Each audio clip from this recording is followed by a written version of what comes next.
That's okay, go ahead. And this big dog right here, this is the Capitol building.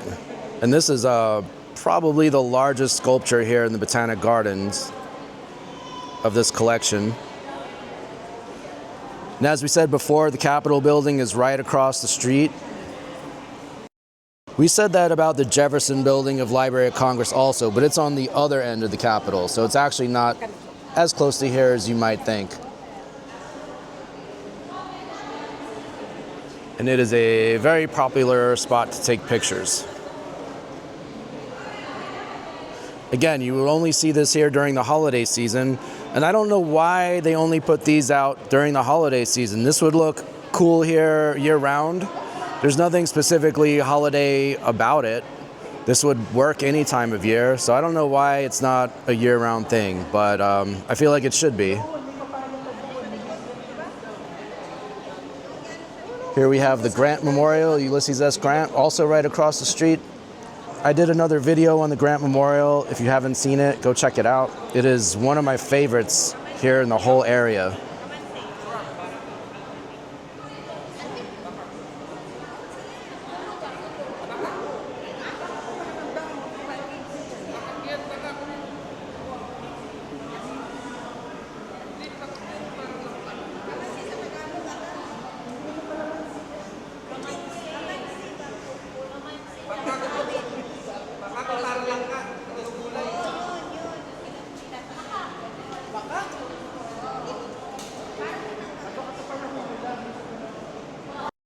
Quite a space here.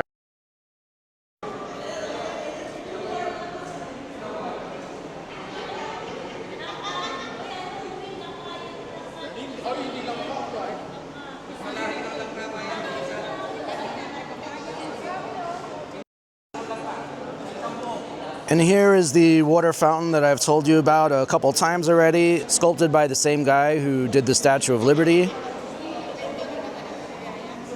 And I think even here you can see, it's really obvious in the statue itself, but I think you can even see it here.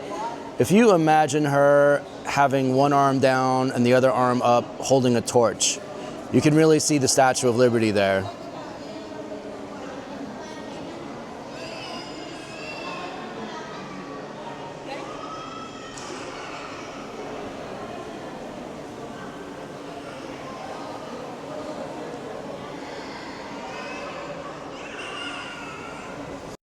Here we have the Supreme Court, also across the street from the Capitol building. There's the pediment, equal justice under law.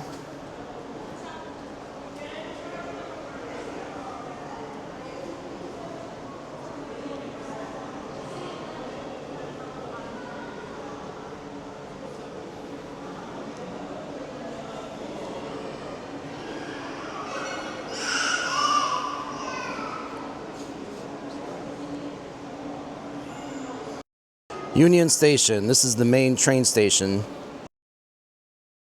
Amtrak's headquarters. It used to be a really big deal back when train travel was the way to go, before flights really were the way. It's still a big deal.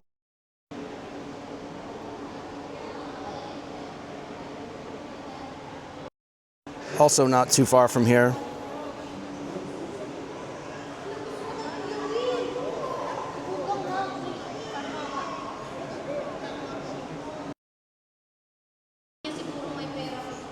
This here is the summer house. So this is actually on the Capitol grounds. These days it's usually empty, but it was originally built back in the 1800s to be a place for visitors to the Capitol to just chill out for a while. So there's a water fountain there where people can drink from, and benches, and it's a bit more shaded for in the summertime.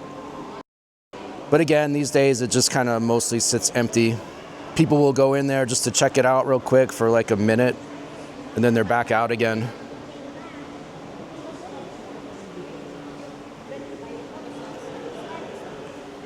All right, and now we will head into the next room.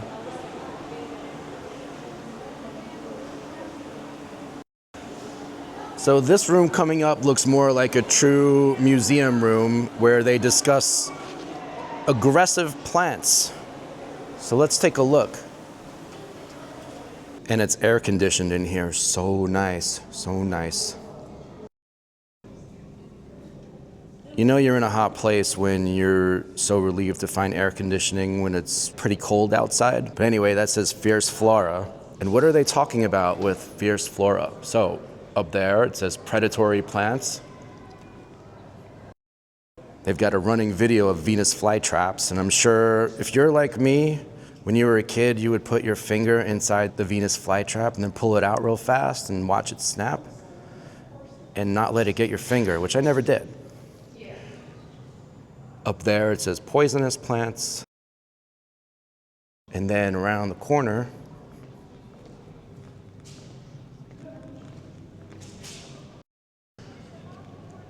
that sign up there on the left, it says parasitic plants. And on the right, plants that poke, so plants with thorns. So pretty hardcore over here in this room. We will be moving on.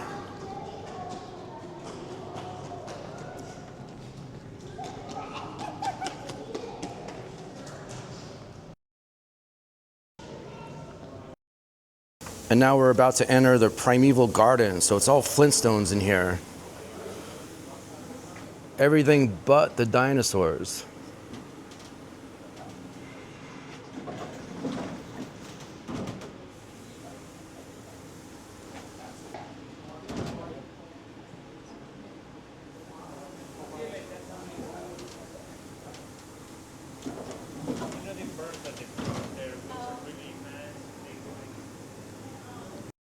There are dinosaurs. I was wrong. They're just pictures.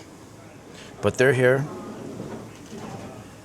Explore the Jurassic plants of an ancient world. Lush green landscapes across the continents, rising seas and warm tropical climates. Our planet looked very different in the Jurassic period, 145 to 201 million years ago. Conifers, cycads, and ferns flourished. Giant dinosaurs browsed the treetops, while smaller ones feasted on low-lying plants. Here you will find living descendants of many of these Jurassic plants.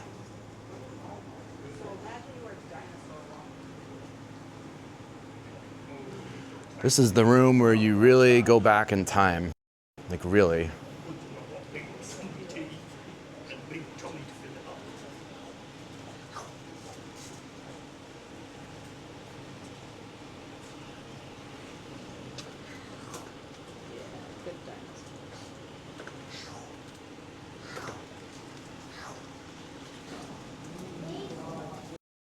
I don't know if you could hear it behind me, but these little kids just passed and they were pretending to be dinosaurs chomping on all the ferns.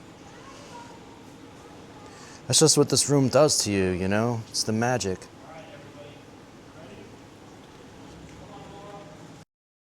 These are the plants the dinosaurs ate from.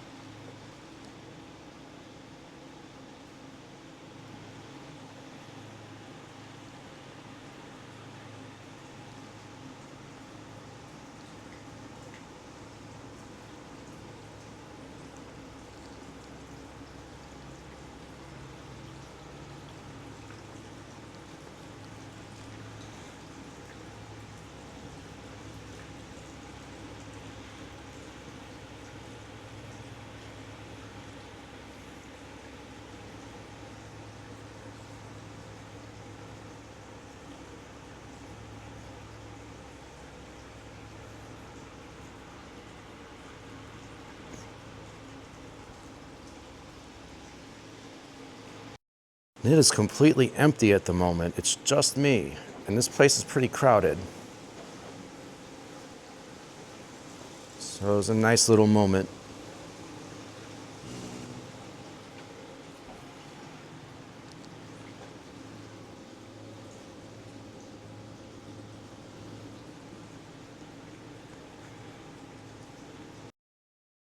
This next room coming up is Hawaii. So we are going to get on a plane and fly to state number 50, Hawaii. Here we go.